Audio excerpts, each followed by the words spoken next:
আমাদের বাড়িতে বিয়ে উপলক্ষে খালা আর খালাতো বোন আসলো। সেদিন রাতে খাওয়া দাওয়া সেরে আমরা ঘুমিয়ে পড়লাম। তারপর নড়াচড়ার জন্য আমার ঘুম ভেঙে গেল। আমি তাকিয়ে দেখলাম আমার খালা অদ্ভুত আচরণ করছেন। আমি খালাকে দেখে অবাক হয়ে গেলাম। তারপর খালা যা বলল তা শুনলে তোমাদের পানি চলে আসবে। বন্ধুরা, আশা করি আজকের গল্পটি আরও স্পেশাল হতে চলেছে, তাই গল্পটি শুরু থেকে শেষ পর্যন্ত শোনার অনুরোধ রইল। আমাদের জয়েন্ট ফ্যামিলি না হলেও বাবা কাকারা সবাই একই জায়গায় যার যার মতো বাড়ি বানিয়ে বসবাস করত। ফলে হাড়ি আলাদা হলেও বাড়ি একটাই বলে মনে হতো। আমি তখন ২২ বছরের টকবি যুবক। আমার ছোট কাকার মেয়ে রেনুর বিয়ে উপলক্ষে বিরাট উৎসব আনন্দের আয়োজন করা হলো। কাকার ঘুষের টাকা খরচ করায় কোনো কৃপণতা নেই। কাছের দূরের যত আত্মীয় স্বজন ছিল সবাইকে পরিবার শুদ্ধ দাওয়াত করে এনেছিলেন। তাদের মধ্যে ছোট চাচির সবচেয়ে ছোট বোন ময়না খালা, আর তার মেয়ে মায়াও ছিল। মায়া তখন কলেজে পড়ে, অসম্ভব রকমের সুন্দরী আর খুবই অহংকারী। তবে অহংকার করা ওকে মানায়। অহংকার করার মতো ঐশ্বর্য যে তার ছিল, সেটা যে তাকে একবার দেখেছি সেই স্বীকার করে নিয়েছে। আত্মীয় স্বজনদের মধ্যে বিশেষ করে মহিলারা ছোট কাকিকে পরামর্শ দিয়েছিল বিয়ের সময় মায়া যেন পাত্রপক্ষের সামনে না যায়, তাতে রিনুর বিয়েটা ভেঙে যেতে পারে। মায়ার জন্মের পর ময়না খালা মায়ার বাবার স্মৃতিটাই আঁকড়ে ছিল। আমার মা, চাচি এবং আরও শুভাকাঙ্ক্ষীরা ময়না খালাকে পুনরায় বিয়ে করার জন্য নানাভাবে বুঝিয়েও রাজি করাতে পারেনি। মায়া ওর মায়ের রূপটা পেয়েছে। ময়না খালার বয়স প্রায় ৩৭ হলেও খালার বাঁধন এতটাই অটুট ছিল যে সেটা সহজে অনুমান করা যেত না। এক কথায় ময়না খালা তখন ওই বয়সেও তার উপযুক্ত বয়সী পুরুষদের কাছে যথেষ্ট বিষয় ছিল। তবে আমি কখনো ময়না খালাকে অন্য নজরে দেখিনি। তার অবশ্য আরও একটা বিশেষ কারণ ছিল, আর সেটা হলো আমার নজর ছিল মায়ার দিকে। ময়না খালা মায়েকে নিয়ে প্রায় ছোট চাচির বাসায় আসতেন আর বেশ কিছুদিন করে থেকে যেতেন। বিশেষ করে যখনই মায়ার স্কুল কলেজ ছুটি থাকত তখনই চলে আসতেন। আমি অবশ্য গোপনে একটা বিষয় জেনে ফেলেছিলাম। স্থানীয় একজন প্রভাবশালী এবং বিত্তবান ব্যক্তি ময়না খালার প্রতি আসক্ত ছিল। সে প্রায়ই খালার বাসায় বিভিন্ন ছোল সুতো নিয়ে আসত আর ইনিয়ে বিনিয়ে খালাকে পটানোর চেষ্টা করত। সেজন্যই খালা সুযোগ পেলেই চাচির বাসায় চলে আসতেন। ময়না খালার সাথে আমার সম্পর্ক ছিল অত্যন্ত সহজ, স্বাভাবিক এবং সুন্দর। অনেক সময় গল্প বাঁধন ঠিলে ফুলে থাকা খালার অপূর্ব সুন্দর বের হয়ে পড়ত, আর ময়না খালা সেটা খেয়াল করে একটা মিষ্টি হাসি দিয়ে উঠিয়ে নিত। ছোট চাচির বাসায় এসে খালাকে কখনো চুপটি করে বসে থাকতে দেখিনি। সবসময় বিভিন্ন কাজে ব্যস্ত থাকত। একবার আমি গোসল করার জন্য বাথরুমে গিয়ে দেখি খালা কাপড় ধুচ্ছে। আমাকে দেখি বলল, একটু দাঁড়া, আমার প্রায় হয়ে গেছে, কাপড়গুলো ধুয়ে নি। গ্রামের বাথরুম খোলা জায়গায়, তবে গ্রাম হলেও আমাদের বাড়ির বাথরুম ছিল পাকা করা। আমি বাথরুমের বাইরে দাঁড়িয়ে অপেক্ষা করছি। খালা কাপড়গুলো আঁচড়ানো শেষ করে বালতিতে পানি নিয়ে ধুতে লাগলেন। সেজন্য খালাকে বসা থেকে উঠে দাঁড়িয়ে বাঁকিয়ে হামা দিয়ে ধুতে হচ্ছিল। চোখের পলক পড়ছিল না। এক দৃষ্টিতে খালার সেই অপূর্ব সুন্দর ঐশ্বর্য দেখছিলাম। এমন সময় খালা আমাকে হয়তো কিছু বলার জন্য আমার দিকে তাকিয়ে আমার চোখের দৃষ্টি অনুযায়ী নিজের দিকে তাকালো। আমাকে দেখে তাকিয়ে হেসে বললেন, কিরে, হাঁ করে কি দেখছিস? দাঁড়া, তোর মাকে বলি তোর একটা বিয়ে দিয়ে দিক। আমি লজ্জায় লাল হয়ে বললাম, খালা, এসব কি বলছেন?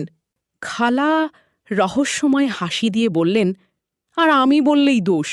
আয়, আমার হয়ে গেছে। তুই তো ভীষণ হয়ে গেছিস।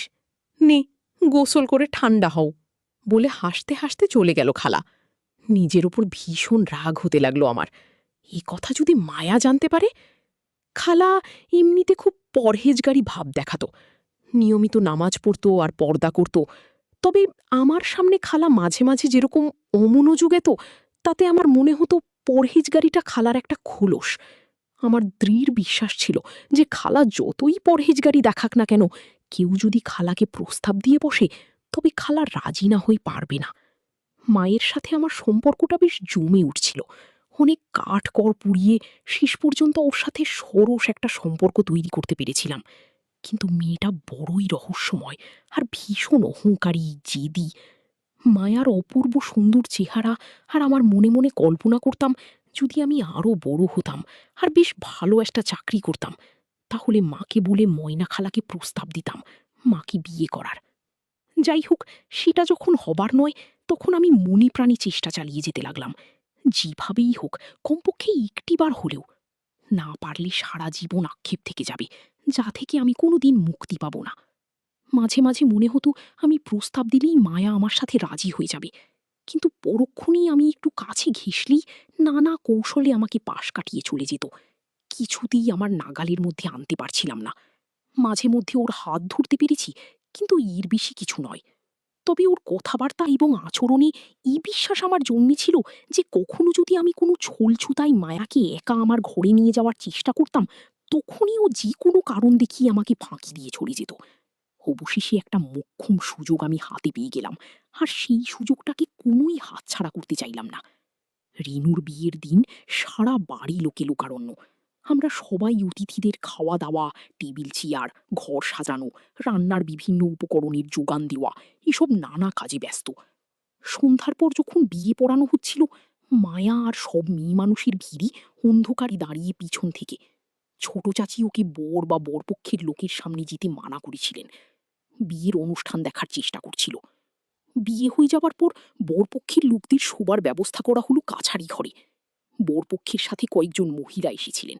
তাদের শোবার ব্যবস্থা হলো ছোট কাকার ঘরে আর আমাদের ঘরে। আমি জানতাম এমনটা হবে, শোয়ার জায়গার অভাব হবেই, তাই আগে থেকেই আমার ব্যবস্থা আমি করে রেখেছিলাম। ছোট চাচিকে বলে রেখেছিলাম, যদি শোয়ার সমস্যা হয় তবে ময়না খালা আমার ঘরে শুতে পারবে। সব আয়োজন শেষ, খাওয়া দাওয়া শেষ। তখন প্রশ্ন উঠল, কি কোথায় শোবে? আমি ঘড়ির বাইরে দাঁড়িয়ে সব শুনছিলাম। ময়না খালা চাচিকে বললেন, বুবু, আমাদের জায়গা তো দখল হয়ে গেছে, আমরা মামি কোঠায় শুব। ছোট চাচি বললেন, তোরা যদি কিছু মনে না করিস তাহলে মনির ঘরে শুতে পারিস, তা না হলে রান্নাঘরে আমাদের সাথে গাদাগাদি করে থাকতে পারিস। চাচির প্রস্তাবের সাথে সাথে ময়না খালা আমার ঘরে শোয়ার পক্ষে মত দিলেন। কিন্তু মায়া প্রতিবাদ করে বসল। নিচু সরি খালাকে বলল, তুমি কি পাগল হয়েছ মা? খালা একইভাবে মায়াকে বললেন, একরা তো মাত্র রাখ মা, তাছাড়া মনি আমাদের ঘরের ছেলে, ওকে আমরা কি চিনি না? সেই ছোটবেলা থেকেই তো ওকে দেখছিস। মায়া তবুও আমার ঘরে শুতে নিমরাজি হচ্ছিল। তখন খালা ওকে ধমক দিয়ে বললেন, পাগলামি করিস না মায়া, এই গরমে গাদাগাদি করে রান্নাঘরে পচারছি, মনির ঘরে শোয়া অনেক ভালো। আর কথা বলবি না, চুপ করে থাক। আমি একটু সরে গেলাম। একটু পরেই চাচির গলার আওয়াজ পেলাম, আমাকে ডাকছেন। আমি হাজির হলে আমাকে জানালেন যে ময়না খালা আর মায়া আমার ঘরে শুবে। খুশিতে আমার নাচতে ইচ্ছে করছিল, তবুও নিমরাজি হবার ভান করে রাজি হলাম। তখন চাচি বললেন, তোর কোনো সমস্যা হবে না তো? আমি ওদের জন্য মেঝেতে বিছানা করে দিচ্ছি। সাথে সাথে আমি প্রতিবাদ করলাম, না চাচি, সেটা কি করে হয়? খালা মুরুব্বি মানুষ, মেঝেতে শোবে আর আমি খাটে শোব? এ হয় না। বললাম শুধু মায়া হলে সেটা কোনো ব্যাপার ছিল না। মেঝেতে বিছানায় কেন, ও যদি মাটিতেও শুতো তাতেও আমার কিছু যেতে আসতো না। কিন্তু খালা কি করে মেঝেতে থাকবে? কিন্তু ময়না খালাসের কথা উড়িয়ে দিয়ে বলল, দরকার নেই বাবা তোর সিঙ্গেল খাট, আমাদের দুজনের ঠাসাঠাসি হবে, তার চেয়ে মেঝেতে হাত পা ছুড়িয়ে আরাম করে শোয়া যাবে। তুই ভাবিস না, আমরা মেঝেতেই শোব। আর এতে তোর খারাপ কি আছে? আমি তো নিজের ইচ্ছেতেই মেঝেতে শুয়েছি। বিয়ের দিন উপলক্ষে মেয়েদের সবাই লাল শাড়ি পরেছিল। ময়না খালাকে এত সুন্দর লাগছিল যে মায়া আর ময়না খালা যখন পাশাপাশি দাঁড়িয়েছিল মনে হচ্ছিল দুই বোন ওরা। ময়না খালাকে দেখে মনেই হচ্ছিল না যে ওনার এতটা বয়স হয়েছে। দুপুরের পর সবাই যখন সাজুগুজু করে বেরুল, ময়না খালাকে সবার থেকে আলাদা লাগছিল। খালা, আপনাকে যা লাগছে না খালা? সলজ্জাসী দিয়ে বলল, যা তুই, আর পাকামো করিস না, এই বয়সে আবার আমি? হাসতে হাসতে বললাম, আপনাকে দেখে মনেই হচ্ছে না যে আপনার এত বড় একটা মেয়ে আছে। সাবধান, কেউ আবার আপনাকে অবিবাহিত মনে করে বিয়ের প্রস্তাব দিয়ে বসতে না। আমি জানতাম আমার এসব কথা খালার খুব ভালো লাগছিল, কিন্তু তবুও উনি আমার দিকে তেড়ে এলেন। এবারে সত্যি সত্যি আমি তোর মাকে বলবো, যাতে উনি তাড়াতাড়ি তোকে বিয়ে দিয়ে একটা বউ এনে দেন। যা ভাগ এখানে, দাঁড়িয়ে গুলতামি করলে হবে? কাজ নেই তোর? ফালাজিন আমার সামনে থেকে তখনকার মতো পালিয়ে বাঁচলেন। চাচি আমার ঘরের মেঝেতে দেয়াল ঘেঁষে তোষক পেতে বেশ বড় করে একটা বিছানা করে দিলেন। আমরা যখন শুতে গেলাম তখন প্রায় মাঝরাত। খালা দেয়াল ঘেঁষি আর মায়া বাইরের দিকে শুলো দেখি খুশিতে আমার রীতিমতো বাজাতে ইচ্ছে করছিল। এটাই তো চাইছিলাম। মনে মনে ভাবলাম, এত রাত করে শোয়া হলো। শোয়ার পর বাতি নিভিয়ে দেয়া হলো। ঘরটা ঘুটঘুটে অন্ধকার হয়ে গেল। এমন অন্ধকার যে নিজের হাতটাও দেখা যাচ্ছিল না, কেবল 3টে প্রাণীর শ্বাস ফেলার আওয়াজ শোনা যাচ্ছিল। বাইরে তখনও কোলাহল, ডেকোরেশনের লোকজন প্লেট, গ্লাস, টেবিল, চেয়ার দেখছি এইসব গুছাচ্ছে। অনেকক্ষণ ঘুম এলো না, কিভাবে কি করব সেটাই ভাবছিলাম। এসব 7-5 ভাবতে ভাবতে কখন যে ঘুমিয়ে গেছি টের পাইনি। একটা বাজে স্বপ্ন দেখে ঘুম ভাঙল। জেগে দেখি গরমে আমার শরীর ঘেমে গেছে। খোলা জানালা দিয়ে ফুরফুরে বাতাস আসছে, তবুও ঘেমে গেছি। আসলে ওটা ছিল দুঃস্বপ্নের ফল। প্রথমে মাথাটা কিচ্ছু মনে পড়ছিল না, পরে ক্যামেরার ফ্ল্যাশের মতো হঠাৎ করে মনে পড়ল সবকিছু। না জানি রাত কত হয়েছে, ভোর হয়ে গেল নাকি। আমি বিছানা থেকে আস্তে আস্তে উঠলাম, যাতে কোনো শব্দ না হয়। যদিও শব্দ হওয়ার কোনো কারণ ছিল না, কারণ আমার খাটটা ছিল যথেষ্ট মজবুত, পুরনো আমলের শালকাঠির তৈরি। 3-4 জন উঠে নাচানাচি করলেও কোনো শব্দ হতো না। আমি মেঝেতে নামলাম। শোয়ার সময় দেখেছিলাম খালা শুয়েছে দেয়াল ঘেঁষে ওই পাশে, আর মায়া শুয়েছে এই পাশে। আমি গুটি গুটি পায়ে এগিয়ে গেলাম। ঘরের মধ্যে ঘুটঘুটে অন্ধকার, কেবল আবঝাভাবে ওদের বিছানাটা দেখা যাচ্ছে। বিছানার কাছে গিয়ে দাঁড়ালাম। ফোঁস করে ঘুমাচ্ছে। দুজনের মাঝে প্রায় 3 ফুট দূরত্ব। বড় বিছানা, গরমের কারণে ফাঁক রেখে শুয়েছি। অন্ধকারে লাল শাড়ি কালচে লাগছে। হাতার বাইরে থাকা হাতের অংশ ফর্সা হওয়ায় অন্ধকারেও চকচক করছে। আমি আরেকটু কাছে গেলাম। আমার হিসিব মতো এপাশে মায়া শুয়ে ঘুমাচ্ছে, ফলে কাছেও চকচকে ফর্সা ত্বক দেখা যাচ্ছে। আমি আস্তে আস্তে মায়ার কাছে বসে পড়লাম। আলতো করে ডান হাতটা রাখলাম ওর ফর্সা হাতের উপরে। অন্ধকারে একটু ফিকে হয়ে এসেছিল, চেহারা না বোঝা গেলেও বেশ দেখা যাচ্ছিল যে দুজনেই দেয়ালের দিকে মুখ রেখে কাত হয়ে শুয়ে ঘুমাচ্ছে। তবুও সাহসী ভর করে হাতটা আরেকটু এগিয়ে দিলাম। বন্ধুরা, আজকের মতো এখানেই শেষ করলাম। দেখা হবে পরের ভিডিওতে। সবাই ভালো থাকুন, ধন্যবাদ। হ্যালো আমার ভালোবাসার বন্ধুরা, কেমন আছো সবাই? আশা করি সকলেই ভালো আছো। আমি তোমাদের প্রিয় চুমকি আপু আবারও চলে আসলাম নতুন একটি গল্প নিয়ে। গল্পটি শেষ পর্যন্ত শুনলে তোমাদের দাঁড়িয়ে যাবে। আমার নাম কৌশিক, বয়স 29 বছর, ইঞ্জিনিয়ার, একটি ম্যাঙ্কেট কোম্পানিতে কর্মরত। আমার প্রধান দুর্বলতা হচ্ছে বিবাহিত মহিলারা। তার মানে এই নয় যে আমার অবিবাহিত মেয়েদের ভালো লাগে না, কিন্তু ভালো বৌদি দেখলে আমি আর ঠিক থাকতে পারি না। আমাদের পাশের বাড়ির বৌদির নাম সোনালি, বয়স 34, এক ছেলে ক্লাস 3-তে পড়ে। সোনালি বৌদির বর্তমান একটা ঘড়ি কোম্পানির এরিয়া ম্যানেজার।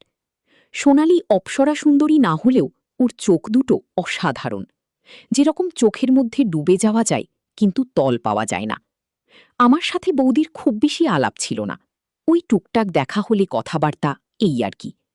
আমি অনেক দিন ধরেই আমার বাড়ির ছাদ বা বাড়ির জানলা দিয়ে উকিঝুঁকি মারতাম যদি বৌদিকে একটু অগোছালোভাবে দেখা যায়, কিন্তু সেই গুড়ে বালি। বৌদি বাড়িতে সবসময়ই ফুল স্লিভ হাউসকোট পরে থাকে, তাই সেরকম কোনো সুযোগ পাওয়া যেত না।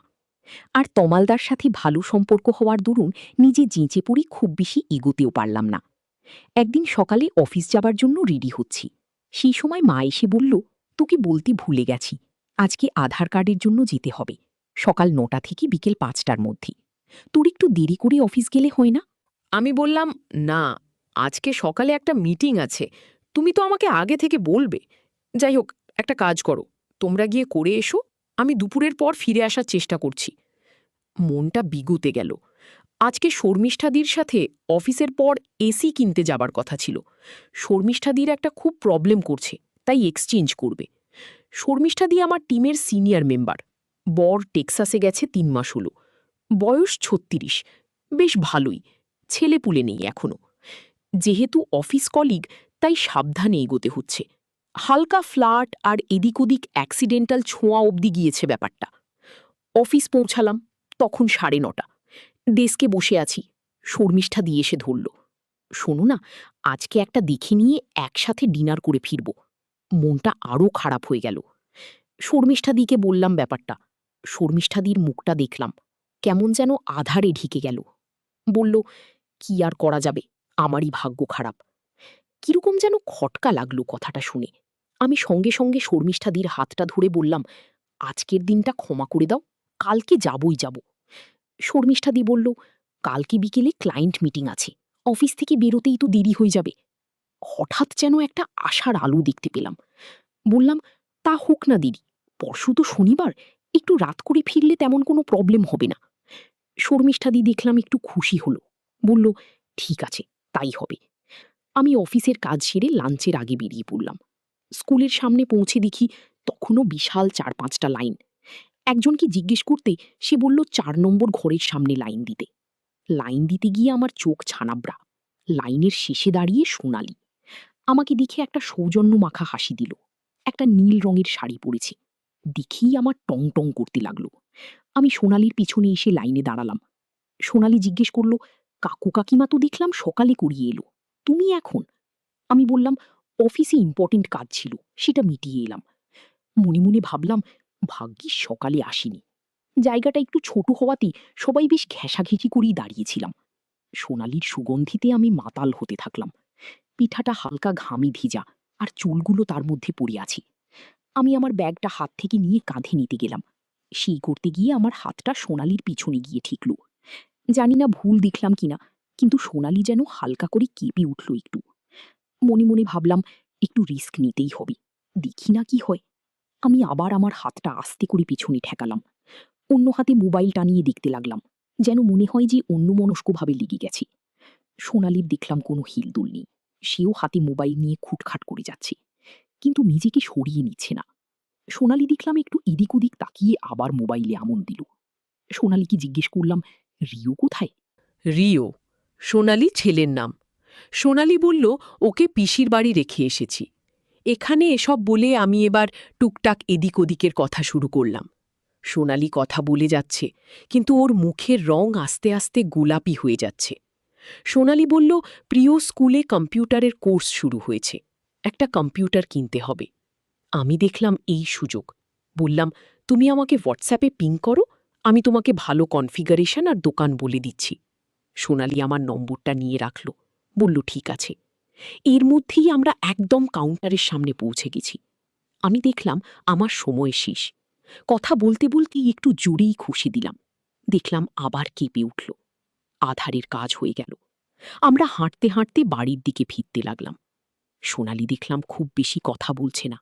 মনে মনে ভাবলাম যে সোনালির বাড়ি এখন ফাঁকা, যদি কিছু চান্স পাওয়া যায়।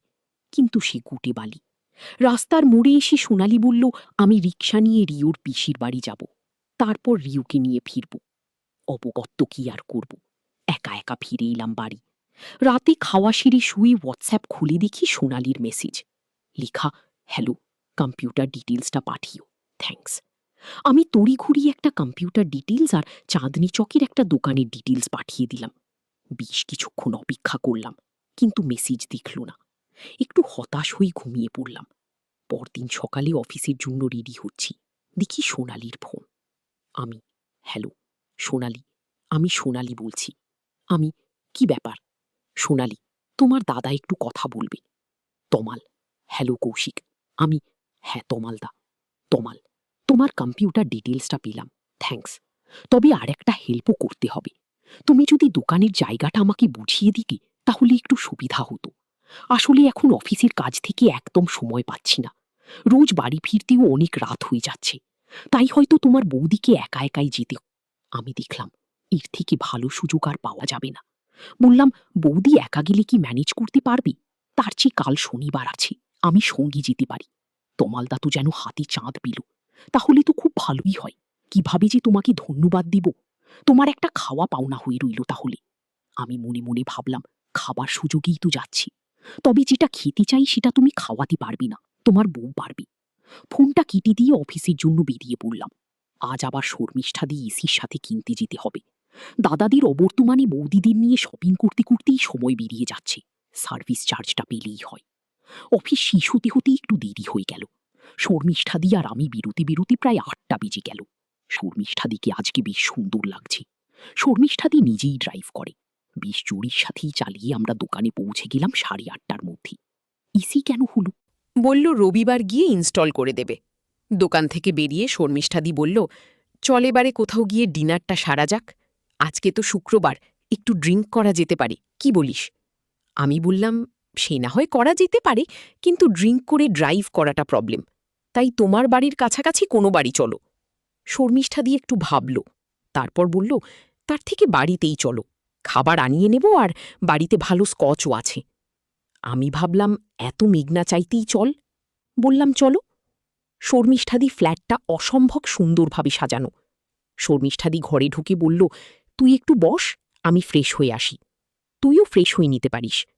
আমি বললাম, না, আমি ঠিক আছি, তুমি ফ্রেশ হয়ে নাও। শর্মিষ্ঠাদি ভেতরের ঘরে চলে গেল, আর আমি ফ্ল্যাটটা ঘুরি ঘুরি দেখতে লাগলাম। এর মধ্যে খাবারও চলে এলো। বাড়িতে মাকে ফোন করে বলে দিলাম যে আমার ফিরতে দেরি হবে, আর রাতে খেয়ে আসব। মা হাজারটা প্রশ্ন করে পাগল করে দিল। ফোনটা করে বারান্দা থেকে ভেতরে ঢুকে দেখি শর্মিষ্ঠাদি কখন যেন চলে এসেছে।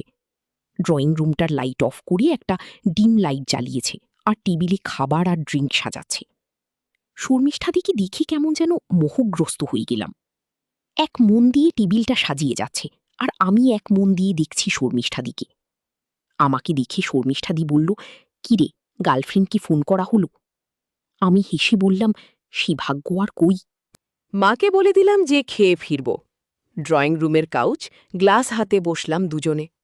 আড্ডা চলতে লাগলো দুজনের। আমি এত বড় ফ্ল্যাটে তুমি একা থাকো? ভালো লাগে শর্মিষ্ঠা, ছুটির দিনগুলো খুব একা লাগে। তাই মা বাবার কাছে যাই, না হলে বন্ধুদের ডেকে আড্ডা মারি।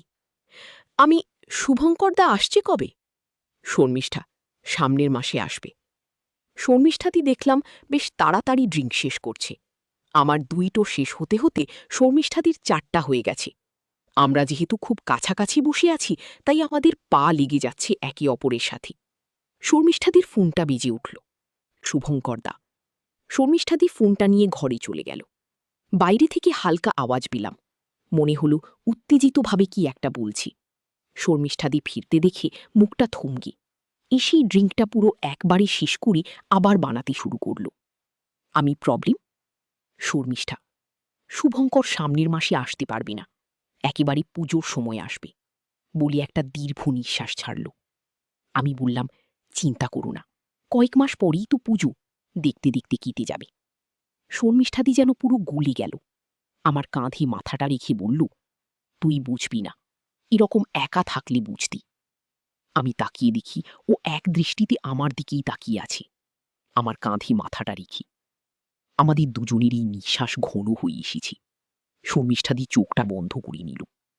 আস্তে করে আমার হাতটা ওর কোমরের উপর পড়তেই ও যেন চমকে উঠে দাঁড়িয়ে পড়ল। বলল, তুই বস, আমি খাবারের প্লেটগুলো নিয়ে আসি। আমি বসে বসেই শর্মিষ্ঠাদির হাতটা ধরলাম। আমার দিকে তাকালো।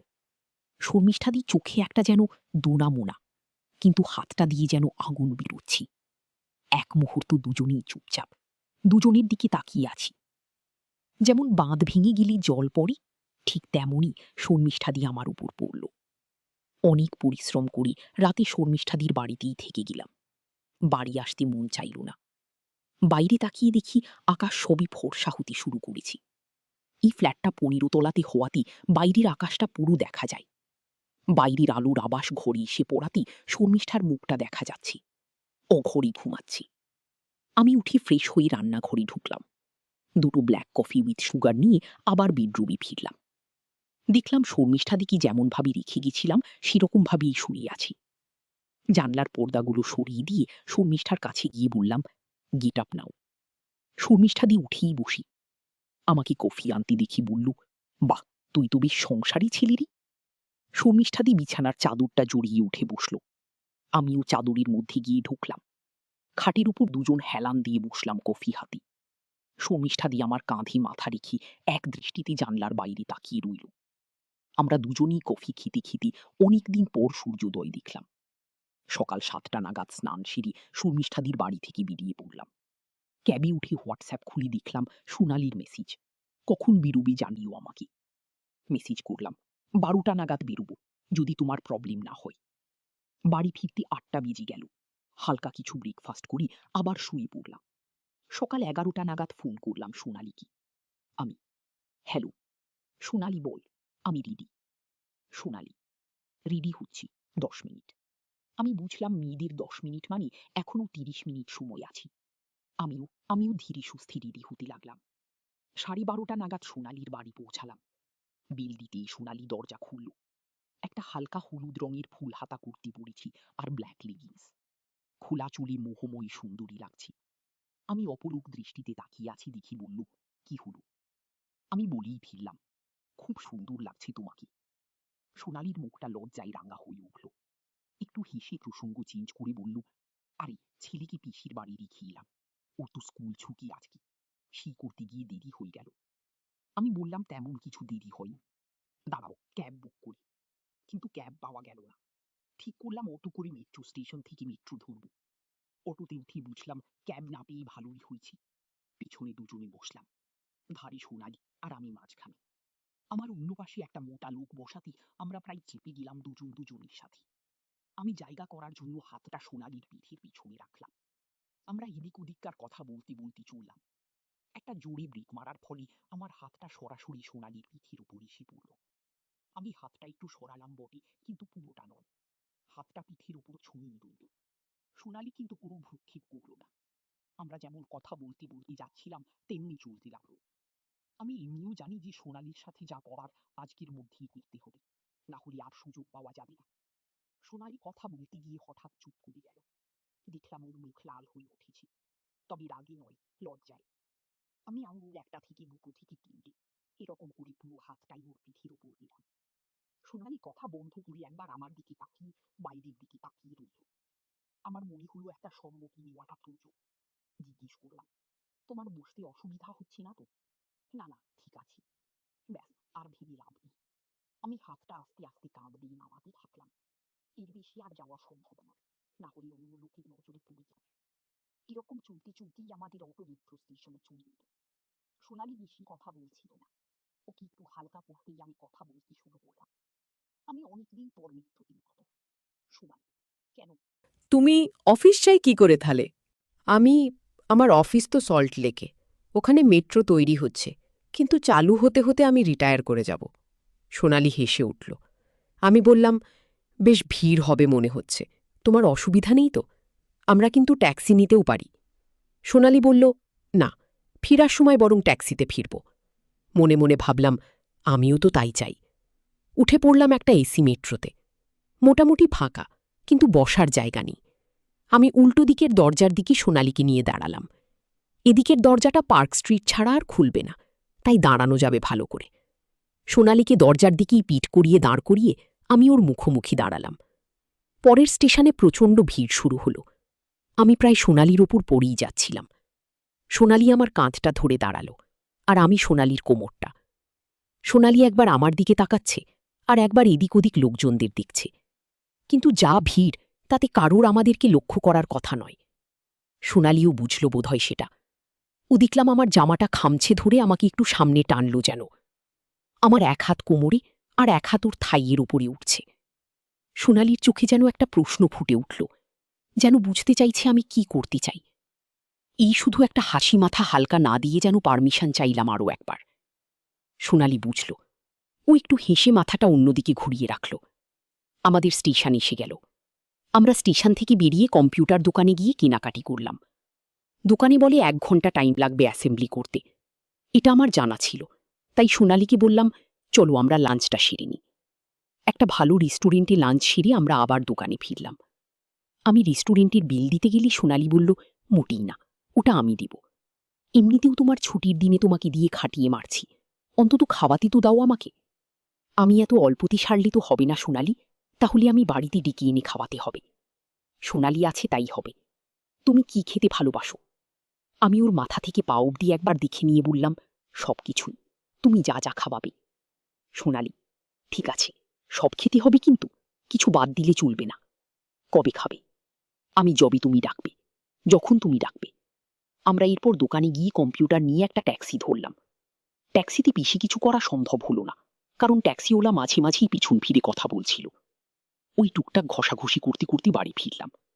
সোনালিকে বললাম, চল একেবারে কম্পিউটারটা ইনস্টল করিয়ে দিব আজকে। কম্পিউটার নিয়ে সোনালির বাড়ির ভিতরে ঢুকলাম। বাড়িতে ঢুকে সোনালি বলল, বসো একটু চা করি। আমি বললাম, না, তার দরকার নেই। কিন্তু সোনালি শুনল না, রান্নাঘরে চলে গেল সোজা। আমিও পিছন পিছন ঢুকলাম রান্নাঘরে। দেখি সোনালি চা বসানোর তোড়জোড় করছে, আমার দিকে পিছন করে দাঁড়িয়ে। আমি সোনালির পিছনে গিয়ে দাঁড়ালাম। সোনালি কেমন যেন কাঠ হয়ে দাঁড়িয়ে গেল। আমি আস্তে আস্তে ওর ঘাড়ের কাছে আমার মুখটা নিয়ে গেলাম। বললাম, চা খেতে ইচ্ছে করছে না, অন্য কিছু খেতে ইচ্ছে করছে। সোনালি কোনো উত্তর দিল না। আমার দিকে ফিরে আমাকে ছাড়ানোর চেষ্টা করতে করতে বলতে লাগলো, এটা কি হচ্ছে? এরকম করো না প্লিজ। কিন্তু ওর বাধা দেওয়াটা অতটা জোরালো মনে হলো না আমার। সোনালি ইচ্ছে করলেই আমার হাত ছাড়িয়ে চলে যেতে পারত, কিন্তু যাচ্ছে না, খালি মাথা ন্যান করছে। এতে আমার সাহস আরও বেড়ে গেল। একটু পর বলল, কিন্তু এটা তো ঠিক নয়। আমি বললাম, তাহলে চলে যাব আমি? সোনালি কিছু বলল না, শুধু চোখটা নামিয়ে নিল। সেদিন ৩ বার সোনালিকে কাজ করে দিলাম। সোনালির বাড়ি থেকে যখন বেরোলাম তখন প্রায় ৬:৩০ বাজে। পরদিন অফিস গিয়ে দেখি ঘুরতে যাওয়ার প্ল্যান চলেছে। সামনে শুক্রবার অফিস ছুটি, তাই উইকেন্ড মিলিয়ে ৩ দিন ছুটি পাওয়া যাবে। সবাই মিলে ঠিক হলো যে মন্দারমণি যাওয়া হবে। ঠিক হলো যে ধর্মতলা থেকে এসি বাসে যাওয়া হবে। বেশ বড় একটা দল হলো আমাদের, অনেকে ফ্যামিলি নিয়েও যাবে। মনে মনে বেশ খুশি হলাম আমি। শর্মিষ্ঠাদি থাকবেই, তার সাথে অনেক মহিলা থাকবে আমাদের অফিসের। যারা ফ্যামিলি নিয়ে যাবে তাদের জন্য পার্সোনাল রুম ঠিক করা হলো, আর ব্যাচেলারদের জন্য একটা রুমে ২ জন করে থাকার ব্যবস্থা করা হলো। আমি সৌভিকের সাথে রুম শেয়ার করে নিলাম। এমনিতেও সৌভিক কঠিন জিনিস, পানি খেলে ওর খুব একটা হুঁশ থাকে না। তার মধ্যে সৌভিক আমাদের অফিসের পিয়ালির সাথে প্রেম করে। পিয়ালিও যাচ্ছে আমাদের সাথে। লাঞ্চের সময় শর্মিষ্ঠাদিকে ধরলাম। শর্মিষ্ঠাদি মুচকি হেসে বলল, তুই তো আমার সাথেই রুম নিতে পারতিস। আমি তোমার সাথে থাকবো বলেই তো সৌভিকের সাথে রুমটা নিলাম। শর্মিষ্ঠাদি মানে? আমি তোমাকে অত ভাবতে হবে না, তুমি শুধু পিয়ালির সাথে রুমটা নিয়ে নাও, বাকি ওখানে গিয়ে ব্যবস্থা হয়ে যাবে। শুক্রবার সকাল সকাল বেরিয়ে পড়লাম। ধর্মতলাতে সবাই মিট করলাম আমরা সকাল ৬টা। শর্মিষ্ঠাদিকে দেখলাম জিন্স আর টপ পরি দারুণ লাগছে, কিন্তু আমার চোখ আটকে গেল অন্য একজনকে দেখে। টপ আর পালাজো পরা একজন, সঙ্গে একটা ৫ বছরের ছেলে। দেখে বোঝাই যাচ্ছে না যে ওর এত বড় ছেলে থাকতে পারে। আমাদের বস সুদীপ্তদার বউ তিয়াশা। শুনে অবাক হয়ে গেলাম আমি। সুদীপ্তদার বয়স ৪০-এর ওপর হবেই। আমাদের আলাপ করিয়ে দিল সুদীপ্তদা। হ্যান্ডশেক করার সময় তিয়াশার হাতের ছোঁয়া পেয়েই চিনচিন করে উঠল আমার। আমাদের দলে মোটামুটি দেখলাম ১০-১২ জন মহিলা, ৩-৪ জন অবিবাহিত, আর বাকি সবাই এসেছে ফ্যামিলি নিয়ে। আমি শর্মিষ্ঠাদির সাথে সাথেই রইলাম। বাসে উঠে একসাথেই বসলাম আমি আর শর্মিষ্ঠাদি। শর্মিষ্ঠাদি জানলার ধারে আর আমি আইল সাইডে। আমার পাশের সারিতেই সুদীপ্তদা তার ফ্যামিলি নিয়ে বসেছে। সুদীপ্তদা ছেলেকে নিয়ে জানলার ধারে, আর এই পাশে আমার দিকে তিয়াশা। বাস ছেড়ে দিল। কিছুক্ষণ পরই প্রায় সবাই মোটামুটি ধুলতে লাগলো। একে এসি বাস, তার মধ্যে সবাইকে সকালে উঠে আসতে হয়েছে। শর্মিষ্ঠাদি আমার পাশে হেডফোনে গান শুনছে চোখ বন্ধ করে। আমি বললাম, কি শুনছো? শর্মিষ্ঠা দিয়ে একটা হেডফোন আমার কানে দিল। দুজনে গান শুনতে শুনতে যেতে লাগলাম। শর্মিষ্ঠা দিয়ে আমার হাতের আঙুল নিয়ে খেলতে লাগল। এই সুন্দর সকালে ওর ছোঁয়া খুব ভালো লাগছিল। আমি আস্তে আস্তে আমার হাতটা ওর থাইয়ের উপর রাখলাম। আস্তে আস্তে হাতটা মাঝখানে নিয়ে যেতে লাগলাম। শর্মিষ্ঠাদি চোখ বড় বড় করে কপট রাগ দেখালো, কিন্তু আমার হাত সরিয়েও দিল না। শর্মিষ্ঠাদি চারিদিকে চোখ বুলিয়ে নিল। যখন বুঝল সবাই ঢুলছে, তখন আর কিছু বলল না। শর্মিষ্ঠাদি আমার কানের কাছে আস্তে আস্তে বলল, আর বেশি এগিয়েও না, আমি তাহলে আর কন্ট্রোল করতে পারবো না। আমি ওর দিকে তাকিয়ে চোখ মেরে বললাম, কন্ট্রোল না করতে পারলে কি করবে? শর্মিষ্ঠাদি, জানিস না কি করব আমি? না, জানি না। আমি একবার মাথা তুলে পিছনে দেখে নিলাম। দেখলাম যে পিছনে সিটে শুভাশিসদা আর তনুশ্রী অঘরে ঘুমাচ্ছে। যদিও বাসের সিটগুলো যা উঁচু, তাতে কেউ উঠে না দাঁড়ালে আমাদের দেখতে পাওয়া মুশকিল। এদিকে কন্ট্রোল করা মুশকিল হয়ে যাচ্ছিল, তাই বাসের মধ্যে শুরু করে দিলাম। আমার হঠাৎ করে কিছু একটা মনে হতেই আমার অন্য পাশে তাকিয়ে দেখে চমকে উঠি। দেখি অন্য পাশের সিট থেকে সুদীপ্তদার বউ তিয়াশা আমাদের দিকে তাকিয়ে আছে। সুদীপ্তদাকে দেখে মনে হল ঘুমাচ্ছে। তিয়াশা এক মনে দেখে যাচ্ছে আমাদের, মুখের চাহনি অন্যরকম। আমি যে ওকে দেখছি সেটা বুঝতে পারিনি তখনও। কিছুক্ষণ পর আমাদের বাসটা কোলাঘাটে এসে থামল। তড়িঘড়ি করে সব ঠিক করে নিয়ে বাস থেকে নামলাম। এখানে ব্রেকফাস্ট করতে হবে আমাদের। একসাথে ব্রেকফাস্ট করলাম আমরা। তিয়াশার সাথে কয়েকবার চোখাচোখি হল। আমি অল্প একটু হাসলাম, আর তিয়াশাও ঠোঁটের কোণে হাসি দেখলাম যেন একটু। ব্রেকফাস্ট শেষ করে হাত ধুতে গিয়ে দেখি তিয়াশা হাত ধুয়েছে। আমি পিছন থেকে দেখতে লাগলাম ওকে। তিয়াশা ঘুরে দাঁড়িয়ে আমাকে দেখে চমকে উঠল। আমি বললাম, সরি, আপনাকে চমকে দিতে চাইনি। তিয়াশা, তুমি তো চমকেই দিচ্ছ আমাকে খালি। আমি, কোন চমকটা বেশি ভালো লাগল? তিয়াশা, বাসেরটাই বেস্ট। আমি, বেস্ট চমক তো এখনো বাকি আছে। তিয়াশার গাল দুটো লাল হয়ে উঠল। আরও কিছু কথা হতো, কিন্তু আরও লোক হাত ধুতে আসার দরুন আর কথা হল না। আমরা আবার বাসে গিয়ে উঠলাম। আমার সিটের কাছে গিয়ে দেখলাম চোখাচুকি হতেই একটু হাসল তিয়াশা। আবার আমরা রওনা দিলাম আমাদের গন্তব্যের দিকে। মনে মনে ভাবতে থাকলাম যে মন্দারমণিতে আরও কত কিছু অপেক্ষা করে আছে কে জানে। আমাদের মন্দারমণি রিসর্টে ঢুকতে ঢুকতেই প্রায় 11টা বেজে গেল। বেশ বড় রিসর্ট, ঠিক সমুদ্রের পাশেই। আমরা সবাই কটেজ নিলাম। আমি তিয়াশাদের পাশের কটেজটা আমার আর সৌভিকের জন্য নিয়ে নিলাম। সবাই যে যার রুমে ঢুকে গেল। ঠিক হল যে আধ ঘন্টা পরই সবাই বেরোক। সৌভিক দেখলাম রুমে ঢুকেই চেঞ্জ করে বেরিয়ে গেল।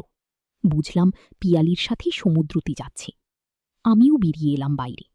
কাউকেই দেখতে পেলাম না।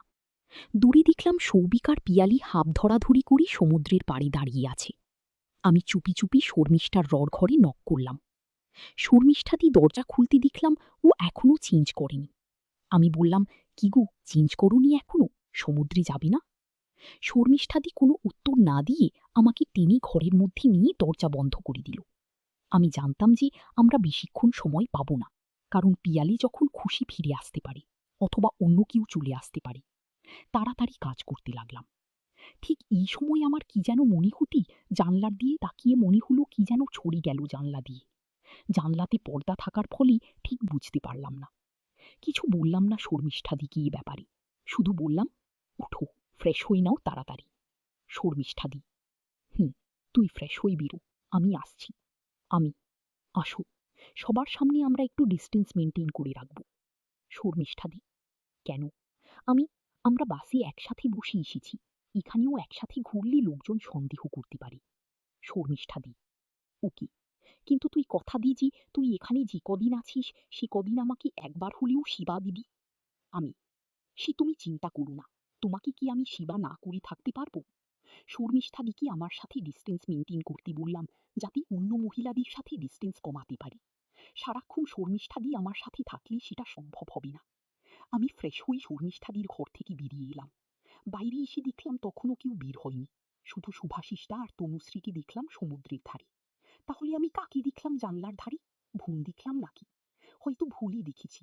আমার রুমে গিয়ে দেখি সৌভিক শুয়ে আছে খাটে। আমি তো ওকে দেখে চমকে উঠলাম। বললাম, কিরে, কখন এলি সৌভিক? এই তো জাস্ট কিছুক্ষণ। আমি, পিয়ালি কোথায়? সৌভিক ও মিলিদি আর অপর্ণাদির সাথে কথা বলছিল। আমি ওদের মাঝে আর কি করব, তাই চলে এলাম। আমি যা কাবাব মে হাড্ডি হয়ে গেল। সৌভিক, কি আর করব ভাই, ভাগ্যই খারাপ। আমি, সে তোর ভাগ্য ফেরানো যায়। সৌভিক, কিভাবে? আমি, তুই পিয়ালিকে রুমে এনে সময় কাটাতে পারিস, কেউ তাহলে আর ডিস্টার্ব করবে না। সৌভিক, তুই তাহলে কি করবি? আমি, ধুর, আমার আর কি, আমার এমনিতেও এখানে এসে রুমে সময় কাটানোর ইচ্ছে নেই। তোদের হয়ে গেলে আমাকে বলে দিবি, আমি চলে আসব। সৌভিক প্রায় লাফিয়ে খাট থেকে উঠে পড়ল, বলল, থ্যাঙ্কস রে। আমি, কতদূর এগিয়েছিস তোরা? কিছু হয়েছে তোদের মাঝে? সৌভিক, কি হবে, আমি একা, বুঝতে পারছিস না কি বলছি? সৌভিক, না রে, শুধু উপর উপর হয়েছে। আমি, ভালো, তাহলে এখানেই প্রি ওয়েডিং হানিমুনটা সেরে ফেল। তবে হ্যাঁ, ঘরে ভুলভাল কিছু ফেলে রাখিস না, আর যা করবি নিজের বিছানাতে করবি। সৌভিক লজ্জা মাখানো হাসি দিয়ে বলল, একদম গুরু। আমি, চল বাইরে যাই। আমি আর সৌভিক বাইরে এসে দেখা হলো মিলিদি আর অপর্ণাদির সাথে। অপর্ণাদি আমাদের হোম ম্যানেজার, আর মিলিদি আমার সিনিয়র। দুজনেই বোর্ডদের সাথে এসেছি। কিন্তু ওদের বর্দির কাউকে দেখলাম না। আমি জিজ্ঞেস করলাম, দাদারা কই? মিলিদি, ঘরে আসছি। সৌভিক, পিয়ালি কোথায় গেল? অপর্ণাদি, বাবা, এসেই আগে পিয়ালির খোঁজ, ও তো রুমের দিকেই গেল। আমি মনে মনে ভাবতে লাগলাম, রুমে তো আমি ছিলাম, তাহলে গেল কোথায়? তাহলে কি ওকেই দেখলাম জানলার ধারে? সেই সময় দেখি সুদীপ্তদা হন্তদন্ত হয়ে সমুদ্রের দিক দিয়ে আসছে। আমি জিজ্ঞেস করলাম, কি গো, কি হলো? সুদীপ্তদা, আরে সকাল সকাল বেরিয়েছি তো, পিঠটা ঠিক ক্লিয়ার হয়নি। মনে মনে ভাবলাম ভাগ্যিস ক্লিয়ার হয়নি, না হলে আমার রাস্তা ক্লিয়ার হতো না। সৌভিককে বললাম চল সমুদ্রতে নামি। সৌভিক আমতা আমতা করে বলল, তুই যা, আমি আসছি। বুঝলাম ও পিয়ালির জন্য ওয়েট করছি। আমি তখন মিলিদি আর অপর্ণাদিকে জিজ্ঞেস করলাম ওরা যাবে কিনা। ওরা বলল বর্দির সাথে আসছি। আমি একাই সমুদ্রের দিকে রওনা দিলাম। সমুদ্রের ধারে এসে দেখলাম সমুদ্রের পাড়ে সুদীপ্তদার ছেলে একটা ফুটবল নিয়ে খেলা করছে, আর সুদীপ্তদার বউ তিয়াশা ছেলের পাশে পাশে হেঁটে বেড়াচ্ছে। তিয়া একটা 3/4 ব্লু জিন্স পরেছে আর স্লিভলেস সাদা। ওর খোলা চুলগুলো সমুদ্রের হাওয়াতে এলোমেলো ভাবে উঠছে। সেরকম ভিড় নেই, আমাদের রিসোর্টটা একটু অফবিট এবং আশেপাশে ঝাউবন থাকার দরুন খুব বেশি লোকজন নেই। যারা আছে তারাও বেশ দূরে, নিজেদের মতো স্নান করছে। আমি ওদের একটু কাছাকাছি আসতেই তিয়াশা খেয়াল করলো আমাকে, বলল, একা? আর সব কোথায়? আমি, আসছি সবাই, আর আমি তো একাই। তিয়াশা, সে সে তো দেখলাম। আমি, কি দেখলেন? তিয়াশার মুখটা একটু রাঙা হয়ে উঠল, আমার কথার কোনো উত্তর দিল না। ওর খোলা চুল ওর মুখের উপর এসে এসে পড়ছে, আর ও হাত দিয়ে চুল ঠিক করছে। আমি উপায় ভাবতে থাকলাম, এখন কেউ চলে আসলে আমাকে তিয়াশার সাথে এরম ভাবে দাঁড়িয়ে থাকতে দেখলে কিছু মনে করতে পারি। এই ভেবে আমি ওর ছেলের সাথে বল নিয়ে খেলতে শুরু করলাম। ওর ছেলে আমার সাথে খেলতে খেলতে তিয়াশার আশেপাশেই গোল গোল করে ঘুরতে লাগলো। আমি দেখলাম এই সুযোগ, আমি ওকে ধরার চেষ্টা করতে লাগলাম। সেই করতে গিয়ে তিয়াশার গায়ে আমার হাত থেকে যেতে লাগলো। তিয়াশাও দেখলাম খুব একটা বাধা দিচ্ছে না, খালি ওর ছেলেকে দুষ্টমি করতে বারণ করছে। কিন্তু সেই বারণের মধ্যে শাসনের থেকে প্রশ্রয়ের ভাব বেশি। আমি একবার তিয়াশাকে পেরিয়ে ওর ছেলেকে ধরছি এরকম ভাব করে ওর কোমরে হাত রাখলাম। বুকের মধ্যে কেমন যেন করতে লাগলো, একদিকে ভয় আর একদিকে উত্তেজনা। যতই হোক বসের বউ, কিন্তু তিয়াশা দেখলাম এমন ভাব করছে যেন আমার হাতটা খেয়ালই করিনি। এই ছেলের সাথে খেলা হাসি থামালো না। আমি এবারে সাহস করি ওর কোমর থেকে হাতটা এগিয়ে নিয়ে ওর পেটের উপর রাখলাম, একটু পেছন দিকেই টানলাম। তিয়াশা কিন্তু সরে যাবার কোনো চেষ্টা করলো না, বরং ও একটা কাজ করলো যেটাতে আমি চমকে উঠলাম। ওই অবস্থাতে কোমর সোজা রেখে ওর ছেলের বল তুলছে এরকম একটা ভাব করে সামনের দিকে ঝুঁকে পড়ল। আমি আর নিজেকে ঠিক রাখতে পারলাম না। এরই মধ্যে তিয়াশা উঠে দাঁড়ালো। আমিও দূর থেকে দেখলাম আমাদের রিসোর্টের দিক থেকে দল বেঁধে সবাই আসছে। আমরা দুজনে আবার আলাদা হয়ে গেলাম। আমি আবার ওর ছেলের সাথে খেলতে শুরু করলাম বল নিয়ে, কিন্তু তিয়াশার থেকে দূরত্ব মেনটেন করে রেখে। আমরা মোটামুটি সবাই ড্রিঙ্ক করতে শুরু করলাম। আমি খুব বেশি খেলাম না, একটা বোতল নিয়ে সবাইকে লক্ষ্য করতে শুরু করলাম। শর্মিষ্ঠাদি এসে টুকটাক কথা বলে গেল, কিন্তু পাশে বসলো না। বুঝলাম ওষুধ ধরেছে, বিষের সাথে লিপ্তি না থাকলেই মঙ্গল। কিছুক্ষণ পর একটু নেশা ধরতে আমরা সবাই কিছুটা সমুদ্রের ভেতরে গিয়ে স্নান করতে লাগলো। সুদীপ্তদা ওর ছেলেকে নিয়ে খেলতে মেতে রয়েছে। আমি তিয়াশার পাশেই রইলাম। মাঝে একটা বড় ঢেউ আসতে সবাই প্রায় পড়ে গেলাম জলে, আর আমি গিয়ে পড়লাম তিয়াশার উপর। আমি এবারে তিয়াশার দিকে তাকিয়ে একটা ইশারা করে জল থেকে উঠে রিসোর্টে চলে এলাম। সবাই খেলতে মত্ত, এবং নেশার দরুন আমাকে কেউ খেয়াল করলো না। রিসোর্টের মধ্যে ঝাউ গাছের বাগানে অপেক্ষা করতে থাকলাম আমি। বেশ কিছুক্ষণ কেটে যেতে হতাশ হয়ে ভাবতে থাকলাম যে তাহলে কি আমার ইশারা বেছেনি, নাকি এর বেশি এগোতে চায় না। বসে বসে এইসব ভাবছি, হঠাৎ দেখি তিয়াশি আসছি। আমার প্ল্যান করাই ছিল, ও কাছে আসতেই ওকে টেনে নিয়ে পাশে একটা ওয়াশরুম ছিল সেটার ভেতর গেলাম, আর সাথে সাথে ঝাঁপিয়ে পড়লাম।